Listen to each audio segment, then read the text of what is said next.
Mendadak jadi miliarder, Gozali akui banyak orang mengaku saudara dan pinjam uang. Sukses jadi miliarder muda, Gozali Everyday akui banyak orang yang kemudian mengaku sebagai saudara dan meminjam uang. Gozali memang ramai dibicarakan usai berhasil menghasilkan miliaran rupiah dari menjual foto selfie di platform jual beli NFT. Rupanya, hal itu dimanfaatkan sebagian orang, mulai dari mengaku sebagai saudara hingga mencoba meminjam uang kepada Gozali. Mahasiswa jurusan animasi itu menceritakan hal tersebut kepada Rudy Salim, pengusaha otomotif Prestige Motorcars.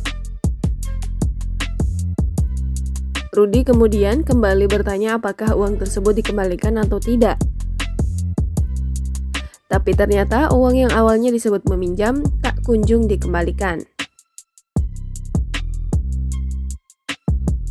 Gozali juga bercerita, sejak terkenal ada banyak orang yang awalnya bukan teman kemudian muncul sebagai temannya. Tidak itu saja, ada juga orang yang muncul dan mengaku sebagai saudaranya di Twitter. Rudy akhirnya memberikan nasihat kepada Gozali agar tetap ramah seperti sekarang dan tidak sombong agar kedepannya dia semakin sukses.